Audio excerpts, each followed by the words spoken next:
Hello everyone, welcome to my channel Experience Matters. So here in my video I'm going to share my experience of SSB Kolkata जहाँ से मैं आज ही वापस आई हूँ and मैं आपको इस पूरे वीडियो में अपनी जर्नी की स्टार्टिंग से लेके आज मेरी जर्नी ख़त्म होने तक की पूरे एक्सपीरियंसेस के बारे में विस्तार से बताऊँगी जो शायद एसएसबी कोलकाता जाने वाले एस्पायरेंट्स को हेल्प करेगी या फिर किसी भी एसएसबी जाने वाले एस्पायरेंट को बहुत बहुत हेल्प करेगी and my only motive is to help you guys and so yes तो मैं जो कोलकाता एसएसबी गई थी it was for Indian Navy I NET entry जो आई थी उसके अंडर में एजुकेशन ब्रांच के लिए। अपार्ट फ्रॉम दैट मेरी जो एसएसबी की पर्टिकुलर डेट थी इट वाज 19 अप्रैल और ये कोलकाता में थी डायमंड हार्बर में जो कोलकाता से 56 किलोमीटर दूर है and it takes around 2 kilometres. हमारी जो रिपोर्टिंग थी वो सियालदा स्टेशन में थी जहाँ पे मैंने सोचा था, मेरी फैमिली ने सोचा था कि बहुत ही कम बच्चे आएंगे, लाइक 15-20 लोग आएंगे शायद during this high pandemic and where every time the virus is spreading like anything, so that's why. But जब हम वहाँ पहुँचे तो इनिशियली मैंने देखा कि जो मेरी रो थी, मतलब हम जिस फ्लोर पे वेट कर रहे थे वहाँ पे 25-30 बच्चे थे। देन हमें लगा ओके इतने ही आए हैं शायद, बट उसके बाद जब हम नीचे गए फर्स्ट फ्लोर पे गए वहाँ पे हमने देखा कि ऑलरेडी 50 बच्चे खड़े थे। तो there were around 85 to 90 students, girls who were there, who came during this pandemic with their parents or without their parents in flights or in trains from different states of our country. So it really feels good कि आजकल लड़कियाँ कुछ भी सोच के पीछे नहीं रहती, चाहे पैंडमिक आ जाए या चाहे कुछ भी आ जाए, but everyone is extremely serious about their careers and their life choices. Apart from that फिर वहाँ से हम लोग का रिपोर्टिंग टाइम था 9 AM, तो सारी लड़कियाँ लाइक 8 o'clock 8:30 तक पहुँच गई थी। फिर 9 बजे तक कोई नहीं आया था। अराउंड 10 AM 2 लोग वहाँ से आए थे एसएसबी कोलकाता से हमें असिस्ट करने बस में। उन्होंने हम सबका कोविड नेगेटिव सर्टिफिकेट चेक किया और हमारा एडमिट कार्ड चेक किया। यस, उसके बाद फिर वो हमें बस में करके लेके गए, हमारे लगेजेस रखवाए और फिर बस में लेके गए। It was a journey of 2 hours. उसके बाद फिर वहाँ पहुँचने के बाद हमें लगा कि बाप रे अब तो 12 बज गए हैं और अगर अभी स्क्रीनिंग प्रोसेस स्टार्ट होगा तो it will be like in the evening, शाम को कंप्लीट होगा। बट वहाँ पहुँचने के बाद हमें पता चला कि जो स्क्रीनिंग होगी वो हमारी कल होगी, और just because screening is a very big process so it takes time, तो इस वजह से वी वर वेरी हैप्पी कि थैंक गॉड हम आज तो बच गए। बट उसके बाद वहाँ पे हमारी थोड़ी बहुत ब्रीफिंग हुई, जो टीए अलाउंसेस थे उनके बारे में, जो फ्रेशर्स थे उनको उसके बारे में बताया गया, उनके लिए फॉर्म्स सबमिट हुए, फॉर्म्स दिए गए, फॉर्म्स सबमिट हुए, और कुछ छोटी मोटी briefings for the next day, for the same day और बताई गई, ड्रेस कोड्स बताए गए। एसएसबी में ऐसा होता है कि आपको 3 फॉर्मल ड्रेसेस लेके जाने होते हैं, 3 बार पहनने होते हैं, एक स्क्रीनिंग के दिन, एक साइकोलॉजी टेस्ट के दिन और एक होता है इंटरव्यू के दिन। So you must be prepared with 3 formal dresses. या तो आप वहाँ पे भी लॉन्ड्री सर्विस का यूज़ करके उन्हीं ड्रेसेस को अगेन एंड अगेन पहन सकते हैं, बट ड्यू टू कोविड हमें पहले से बताया गया था कि no bedding will be available and no laundry will be available, so we were prepared with the dresses, outfits and with the beddings as well. But फिर उन्होंने हमें बताया कि वहाँ पे हमें रोज़ फॉर्मल्स पहनने हैं when we are going for dinner, when we are going for lunch और breakfast, every time formals. But we all were having only 3 formals, जिसमें से एक फॉर्मल हमारा पहले ही दिन, जिस दिन स्क्रीनिंग हुआ नहीं उसी दिन ख़राब हो गया। सो अब हमारे पास बचे हैं 5 दिन अगर हम स्क्रीनिंग होते हैं उसके बाद। तो अब ऐसा हुआ कि हम लोग सबको रूम्स अलॉट कर दिए गए। हमें कहा गया कि आप अपने फैमिली मेम्बर्स से बात कर लीजिए क्योंकि आपका phone for the next day तक के लिए जमा हो जाएगा करके। तो जब हम वहाँ पहुँचे ना, तो हमें जो वहाँ का व्यू था it was extremely beautiful, extremely like neat and clean, the fresh air all around, और बाजू से ही रिवर जा रही थी जो मैं दिख रही थी, and the breeze was so cool but not so cool because वहाँ का वेदर बहुत ही ज़्यादा ह्यूमिड है, तो सबको पसीने आ रहे, एकदम कपड़े पूरे भीग गए, एकदम बहुत बुरा हाल था।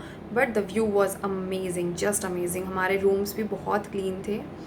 फिर जब हम पहुँचे रूम्स में, देन वी सॉ कि वहाँ पे बस एक बड़े मतलब बड़े बड़े रूम्स मिले सबको, और उसमें अराउंड 6 करके गर्ल्स रहेंगी, और बेड्स पे कोई मैट्रेसेस नहीं है। We were shock, basically I was not, because somewhere I was expecting कि मैट्रेसेस तो मिल जाएंगे अभी थोड़ी देर बाद, अभी नहीं है but they will give us. But then जब हम लोग नीचे गए लंच करने, उसके बाद हम ब्रीफिंग में गए तो हमें पता चला कि they will not give us mattresses as well. तो हम लोग को लगा कि ओ माय गॉड, अब हम लोग लकड़ी में कैसे सोएंगे। एक लोहे की मतलब पर पर्सन के लिए लोहे का एक बेड था, और उस पर प्लाई बिछी हुई थी, जिसमें यूजुअली उसके ऊपर मैट्रेसेस आने पे it becomes comfortable, but no mattresses, only आपको नो पिलोज़, ओनली आपको बस 2 बेडशीट्स बिछा के, मतलब एक बेडशीट बिछा के आपको उसके ऊपर सोना है as it is. Oh my God, हम घर में कैसे सोते हैं, और वहाँ पे ये सब देख के एकदम शॉक लगा। ओके, फिर उन्होंने हमें बताया कि कौन कौन सी सर्विसेज अवेलेबल है जो आपको नहीं मिलेंगी बिकॉज ऑफ द कोविड।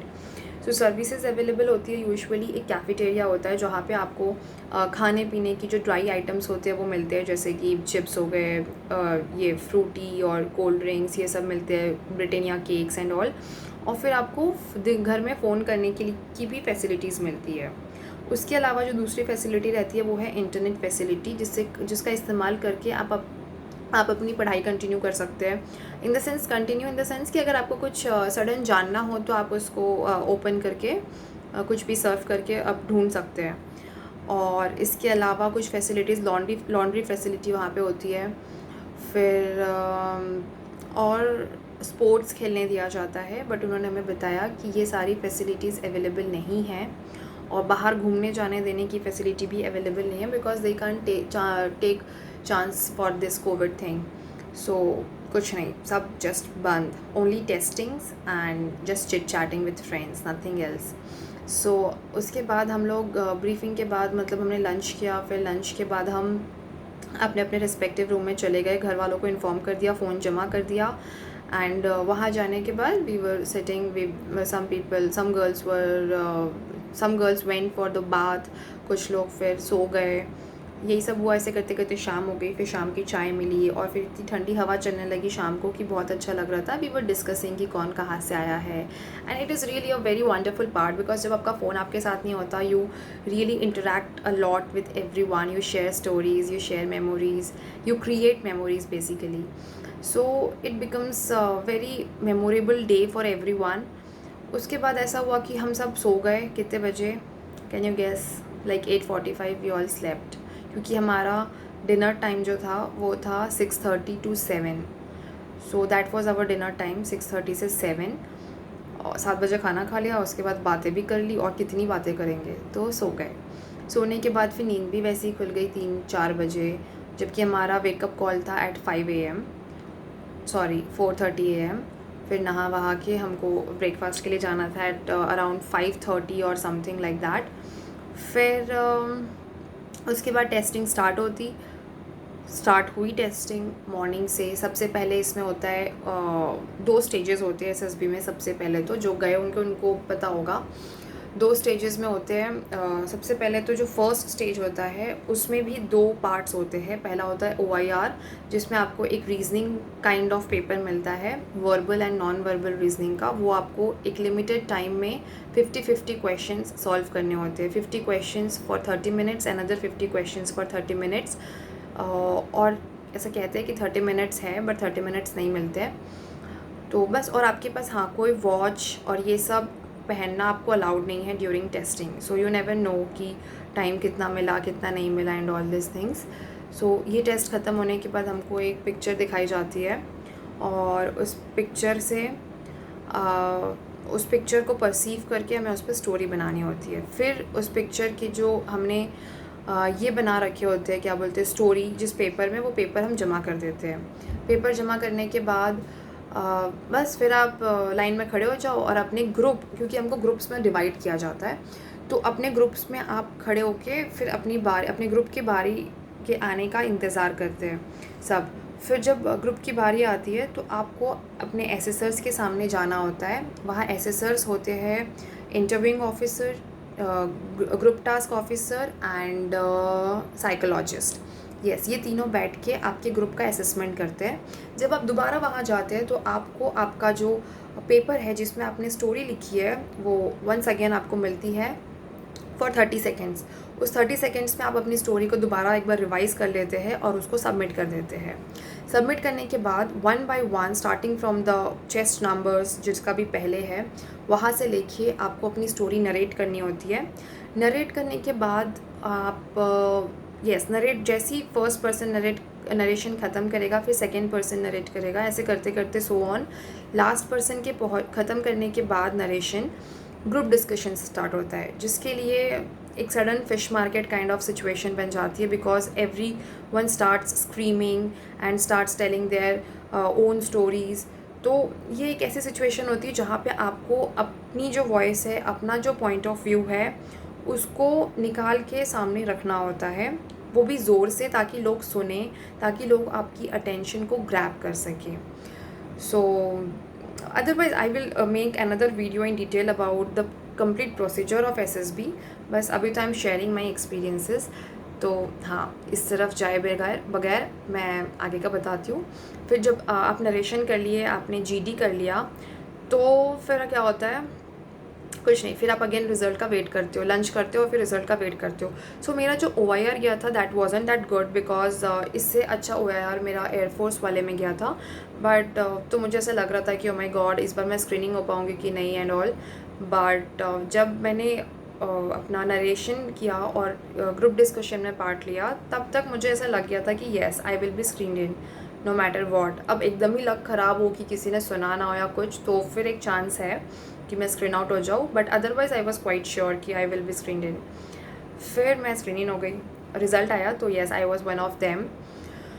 और इसमें 30 गर्ल्स स्क्रीन इन हुई, बाकी सारी स्क्रीन आउट हो गई। उनको वापस उसी बस से जो बस हमारी एक दिन पहले आई थी उसी बस से वापस भेज दिया गया और ड्रॉप कर दिया गया होगा may be the same place. उसके बाद फिर ऐसा हुआ कि हम लोग को हमारे फ़ोन्स मिले, हमने अपने घर में इन्फॉर्म किया। फिर I was not so happy because कि जिसमें हम लोग सो रहे थे it was not at all comfortable कहीं से भी। मैंने कपड़े धोए थे, मुझे कपड़े धोने नहीं आते अपने घर में, तो मैंने जो पैंट धोया था, चूँकि हम लोग को बार बार सेम कपड़े पहनने हैं, मतलब I had 3 sets but still हमें काफ़ी बार यूज़ करना है, तो आई वांटेड कि मैं जितने बार कपड़े पहनूँ उतने बार धो लूँ बिकॉज बहुत ह्यूमिडिटी के कारण कपड़े बहुत गंदे हो जा रहे थे। सो उसके बाद मैंने धोया, वो भी अच्छे से नहीं हो पाया। फिर इतनी ह्यूमिडिटी के कारण वहाँ पे कपड़े सूख भी नहीं रहे थे, तो इतनी सारी जो अजीबोगरीब out of the comfort zone वाली टेंशन्स हो रही थी। तो मतलब स्क्रीनिंग होने की खुशी भी थी but somewhere I was not so happy because मुझे लगा ओ माय गॉड, जो एक दिन मैंने स्ट्रगल किया, एक रात पहले जो मैंने स्ट्रगल किया सोने में, बैठने में, खाने में, खाना स्क्रीनिंग के पहले तक बकवास था, बाद में अच्छा हो गया। तो that struggle I have to do for next 5 days। Oh my God, मतलब सोच के ही इतना अजीब लग रहा था। बट ठीक है, आई was not so happy after getting screened in. But उसके बाद फिर इवेंचुअली हमने घर पे इन्फॉर्म कर दिया। फिर हमारा डॉक्यूमेंट वेरिफिकेशन स्टार्ट हुआ। एंड ये स्टार्ट हुआ 3 बजे के आसपास, 3 बजे के आसपास। ये चला शाम को 8 बजे तक आई गेस। इतना लंबा, क्योंकि एक एक बच्चे का सारा डॉक्यूमेंट वेरीफाई हुआ। डॉक्यूमेंट वेरिफिकेशन में हमारे 10th से लेके अब तक हमारे प्रेजेंट एजुकेशन के सारे मार्कशीट्स एंड सारे डिग्रीज़ चेक होते हैं, और ये लोग बहुत प्रिसाइजली चेक करते हैं और बहुत आराम से, धीरे धीरे, ताकि कोई मिस्टेक ना हो। ये होने के बाद फिर से हमारा डिनर हुआ और हम लोग अपने रूम में चले गए और फिर जल्दी सो गए, लाइक अराउंड 9:30 और समथिंग। जो यहाँ में हम लोग सिविल में रह के ये सब सोच भी नहीं सकते कि 9:30 में सो जाएंगे। ये सब हुआ। फिर नेक्स्ट डे स्टार्ट हुआ हमारा साइकोलॉजी टेस्ट हुआ। इट वेंट नाइस, और ये जाता है सिर्फ 2 घंटे साइकोलॉजी टेस्ट। बाकी फिर आपके पास पूरे दिन सिर्फ बात करने के अलावा कुछ भी नहीं है। You just have to sit with your roommates and talk. जितना बात करना उतना बात करो, कोई मना नहीं करता है। रूटीन पे खाने आ जाओ। हमारा ब्रेकफास्ट होता था एट एट 5:30 to 6:30 अराउंड, मतलब मुझे इतने अच्छे से याद नहीं है क्योंकि जो टाइमिंग होती है वो बार बार चेंज हो रही थी। उसके बाद लंच होता है हमारा 11:30 से 12, और फिर बीच में इसमें चाय मिलती है, और फिर 4 बजे एक बार चाय मिलती है, और फिर डिनर जो होता है वो हमारा 6:30 to 7:15 तक के अराउंड डिनर ख़त्म हो जाता है। इस बीच में आप अच्छे से आइए, खाना खाइए, अच्छे अच्छे खाने मिलेंगे आपको स्क्रीनिंग होने के बाद। खाना वॉज़ रियली नाइस। और बस उसके बाद फिर आप जितना बातें करना उतना बातें करिए, इंटरव्यू के लिए प्रिपेयर करना है इंटरव्यू करिए। और हाँ, पहली बार मैंने ये एक्सपीरियंस किया कि मुझे इंटरव्यू के बारे में पता नहीं था। एक्चुअली दूसरी जगहों पे एक लिस्ट बन जाती है कि किसके कौन से चेस्ट नंबर के कौन से टास्क किस दिन है, बट यहाँ पे ऐसा नहीं था। जैसे ही हमने साइक टेस्ट फिनिश किया, हमें पता चला कि कुछ 10-12 बच्चों का इंटरव्यू उसी दिन है, सेम डे। तो मेरा भी सेम डे था, पहले ही दिन इंटरव्यू हो गया। इट वाज़ अराउंड नियरली 4:30 या 5 PM के आसपास हुआ था interview. So interview goes for 1 hour. तो बस it was, according to me it was nice, and rest I don't know. उसके बाद फिर नेक्स्ट डे हुआ। नेक्स्ट डे से हमारे GTO थे। GTO जो स्टार्ट हुए, it was going really good. GTO में कुछ पार्ट्स होते हैं लाइक PGT, HGT, उसके बाद लेक्चरेट, उसके बाद ग्रुप डिस्कशन, दो दो टॉपिक्स पे दो दो बार ग्रुप डिस्कशन होता है। तो बहुत सारी चीज़ें होती है, एंड इन दैट बहुत सारी चीज़ें, एक ग्रुप ऑब्स्टेकल रेस होता है जिसमें एक स्नेक को पकड़ के हमें भागना रहता है। मेरे ग्रुप में 10 लोग थे, तो 10 लोगों को एक स्नेक पकड़ के भागना था, और बहुत सारे ऑब्स्टिकल्स आते हैं, वो क्रॉस करना है, पूरे ग्रुप को साथ में पहुंचना है, साथ में रेस फिनिश करनी है, क्योंकि दूसरे ग्रुप्स आपके साथ रेस में आपके कॉम्पिटिटर्स हैं। सो हम लोगों ने स्टार्ट किया with so much of high जोश and enthusiasm and energy, with our war cry जय माता दी, और दूसरे ग्रुप्स के अलग अलग वॉर क्राइज थे। Okay, so it started well. और बट उसके बाद हुआ ये कि जो स्पाइडर वेब था उसमें से बिफोर एक बार मैंने कंप्लीट कर लिया, बट हमारे ग्रुप से कुछ पेनल्टी हो गई। तो अगेन आई केम बैक, किसी भी 2 लोग को जाके उस पेनल्टी को फुलफ़िल करना था। एंड पता नहीं मैंने क्यों इतनी होशियारी झाड़ी कि मैं वापस गई और स्पाइडर वेब पे मैं दोबारा चढ़ी, और जब आई वॉज टर्निंग तो मेरा जो नी था उसका बोन ट्विस्ट हो गया। बेसिकली इसको नी डिसलोकेशन कुछ ऐसा कहते हैं, और मुझे सडन इतना पेन हुआ कि मैं ऊपर से सीधा नीचे गिरी। So it's a very new and unique adventure of my life and of my SSB, जो अभी भी मैं साथ में कैरी कर रही हूँ। फिर मुझे वो GOR वहीं पे छोड़ना पड़ा, और GOR छोड़ने के बाद आई स्टार्टेड ट्राइंग इनिशियली की, because I wanted to do it very badly सबके साथ। बट ठीक है, कोई बात नहीं, ऐसा होता है। फिर डॉक्टर्स के वहाँ पे जो डॉक्टर हैं उनके पास आई वेंट, उन्होंने मेडिसिन दी, and we were planning to go for x-ray, but due to COVID and all उन्होंने सजेस्ट किया कि we should not go and take risk by going for x-ray and all. So it was known that it is like knee displacement or dislocation, something like that happened. So the only solution was to take rest. He told me in the evening that I cannot do individual obstacle next day, because जो individual obstacles होते हैं they are very they are in very बहुत height पे होते हैं, बहुत dangerous होते हैं, though they are scientifically made but still they are very dangerous, और मेरा पैर मेरी बॉडी कहीं से भी अलाउ नहीं कर रही थी टू डू दैट. तो उन्होंने मुझसे कहा कि आप विड्रॉल फॉर्म साइन कर लीजिए ताकि आप इस अटेम्प्ट से ही विड्रॉल कर दीजिए. तो मैंने कहा उससे क्या होगा, तो दे सेड कि इससे ये होगा कि आपका ये अटेम्प्ट काउंट नहीं होगा. तो मैंने पूछा कि फिर उससे क्या होगा, दे सेड उससे कुछ नहीं होगा. तो मैंने कहा ओके, तो मैं साइन नहीं करूँगी, because I don't want to sign it. यार मैंने अपना इंटरव्यू दे दिया, मैंने अपना साइक टेस्ट दे दिया, अब क्या मैं पूरी मेहनत पे पानी फेर दूँ, मैं इतने दूर से गई थी. तो मैंने कहा no, I am not going to sign it.